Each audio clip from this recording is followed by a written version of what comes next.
এখন রাজশাহীর সবচেয়ে বড় হোটেল রয়্যাল রাজে আছি। সবচেয়ে বড় হোটেলে তুই টাকা পেলি কই? আরে সাকিবের বাবা আছে না, ওনার তো সব ঘুষের টাকা, টাকার কি অভাব আছে? সাকিব আমাদের এখানে নিয়ে আসছে। কয়দিন থাকবি তুই? বাবা আমি তো ভাবতেছি মাসখানেক এখানেই থেকে যাব। ওই মাসখানেক এখানে থেকে যাবি মানে? এখানে কি আমরা থাকার জন্য আসছি? আচ্ছা বাবা রাখছি, হ্যাঁ পরে কথা বলি। আরে শোন, সাবধান। দেখছো দিল পোলাই কাইটা। এই পোলালে যে কি করি আমি, কেমনে যে পোলারে সামলাবো আমি বুঝতেছি না কিছু। এখানে ঘুরবো না? এত সুন্দর জায়গা, ঘুরতে আসছি না? আমরা এখানে ঘোরার জন্য আসছি? আমরা আসছি সাকিবকে বুঝিয়ে ঢাকা নিয়ে যাওয়ার জন্য। চল সাকিবের ক্যাম্পাসে যাব।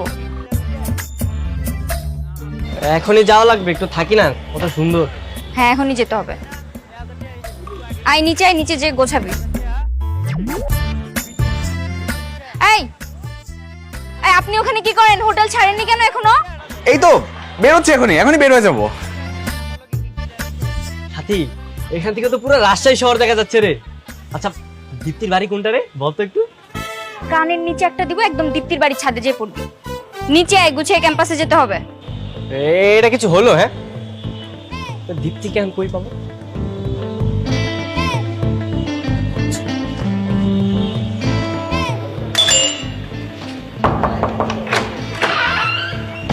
আজকে প্ল্যান কি? প্ল্যান আগে চল সাকিবের ক্যাম্পাসে যাই, তারপর দেখা যাবে। আচ্ছা ঠিক আছে চল। চলেন, আমি রেডি। আপনি রেডি মানে আপনি কোথায় যাবেন? ক্যাম্পাসে?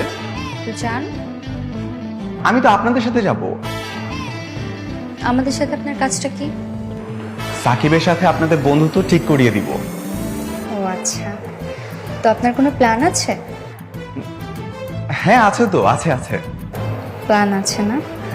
শুনেন, আপনি রাজশাহীতে যে কাজটা করার জন্য এসেছেন সেই কাজটা মন দিয়ে করেন, আর আমাদেরকে আমাদের কাজটা করতে দেন। আমি আপাতত আমার অফিসে জানিয়ে দিয়েছি যে আমি আমার ব্যক্তিগত কাজের জন্য এখন অফিসের কোনো কাজ করতে পারবো না। ও আচ্ছা, তো আপনার ব্যক্তিগত কাজটা কি?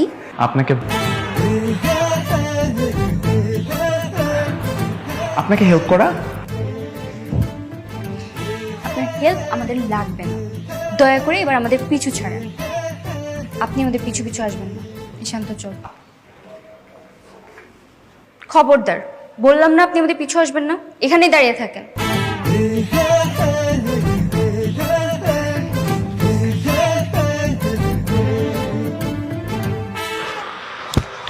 এই যে মিস,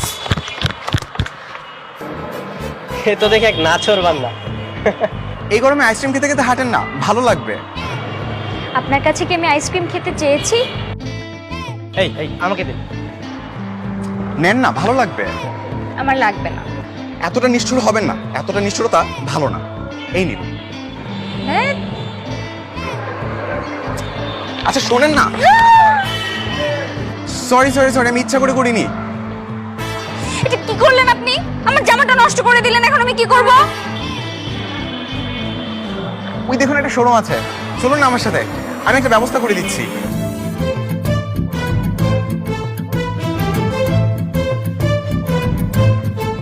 কি সাংবাদিকতা করেন? কত টাকা স্যালারি পান? আমার বাবার পত্রিকা, নিজের ইচ্ছা মতো নিয়ে নিই। ও আচ্ছা, নিজেদের পত্রিকা। তো আপনার বাবা কি করেন? গার্মেন্টস বিজনেস আছে। হালদার পার্টি।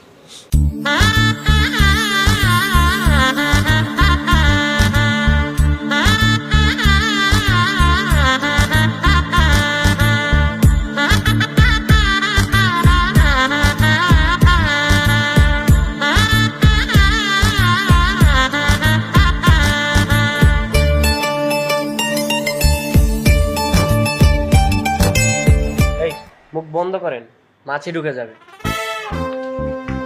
কেমন লাগছে আমাকে?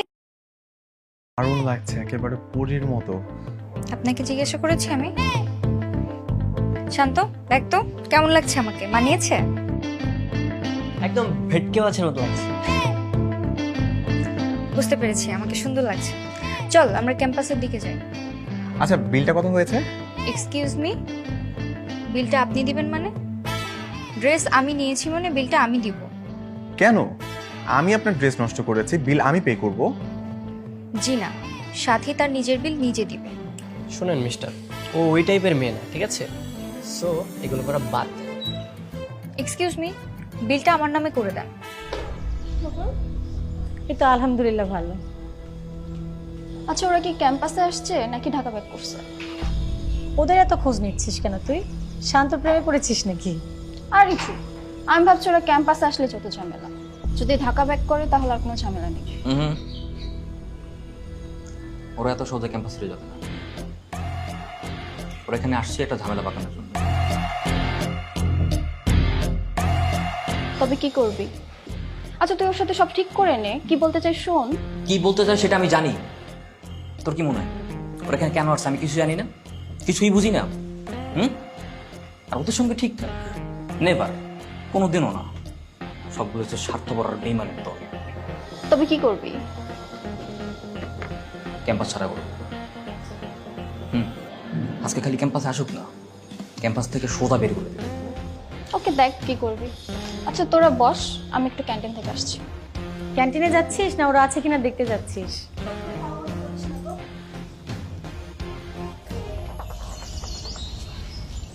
আরে এখানে এভাবে বসে থেকে লাভ কি? হ্যাঁ, প্ল্যান কি সেটা বল। এখানে যে বসে আছি এটাই তো প্ল্যান। আমরা যে সাকিবের ক্যাম্পাসে এসে বসে আছি এটা যদি সাকিব জানতে পারে, বাকি কাজ অটোমেটিক হয়ে যাবে।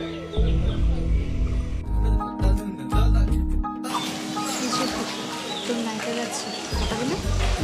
আরে হ্যাঁ, চা।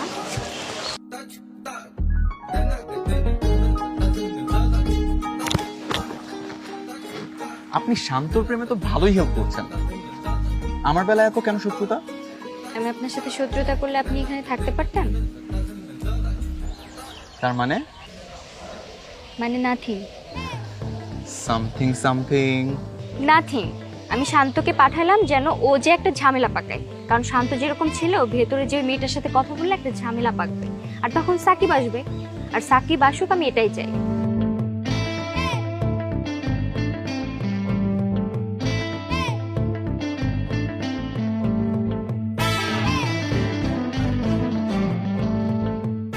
কি? হ্যাঁ, একাই খাইবা, আমারে দিবা না? না, আপনি এখান থেকে চলে যান, নইলে রাজ মানে সাকিব আমাকে বকা দিবে। আমি কি সাকিবকে ভয় পাই নাকি? হ্যাঁ, আসলে তুমি এত সুন্দর কেন বলো তো? আমি এটা জানার জন্য এখানে এসেছি। কে বলেছে এত সুন্দর? রাজশাহীবাসী কালকে আমার কাছে এসেছিল, এসে বলেছে রাজশাহীর সবচেয়ে সুন্দর মেয়ে হচ্ছে দীপ্তি। দীপ্তি খুব ভালো মেয়ে, তুমি ওকে পটাও, ওকে তোমার বউ বানাও, তোমার সাথে খুব ভালো মানাবে। আর আমি রাজশাহী এসেছি, রাজশাহীবাসীর কথা শুনবো না, এটা কি হয় বলো? আপনি তো ভালোই মেয়ে পটাতে পারেন। কয়টা গার্লফ্রেন্ড আছে? আরে সত্যি বলছি, একটাও গার্লফ্রেন্ড নেই, বিশ্বাস করো। তুমি বিশ্বাস না করলে সাকিবকে জিজ্ঞেস করতে পারো। পাগল আপনি! আমি সাকিবকে যদি আপনার কথা বলি, ও আমাকে মেরে ফেলবে, আমার সাথে বন্ধুত্বই রাখবে না। এই ছেলেটা সবসময় আমার প্রেমের বিরুদ্ধে ঝগড়া করে গেছে। আচ্ছা আমি যাই, তবে আপনি একটা মজার জিনিস, ইনশাল্লাহ দেখা হবে। আর শুনে, আপনার নাম্বারটা দেওয়া যাবে? ক্যাম্পাসে ভালোই প্রেম হচ্ছে না? আচ্ছা দাঁড়া, তোরে আমি দেখতেছি।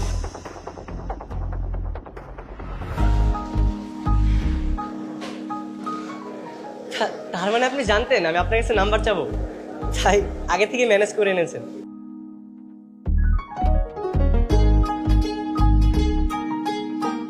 যদি পটে যায়। এত সোজা না।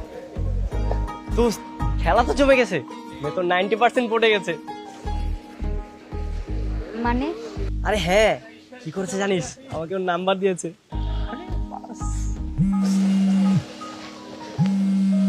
আবার কে কল দিল? হ্যালো, কে? ভাই আসসালামু আলাইকুম। আপনি মনে হয় আমারে চিনতে পারেন নাই ভাই। আপনার মেয়ের সাথে আমার ভাইস্তের বিয়ের কথাবার্তা চলতেছে। আমার বাড়ি ভোলা। স্যার, আপনি একটু ভালোভাবে আমার কথাটা শুনুন, ঠিক আছে?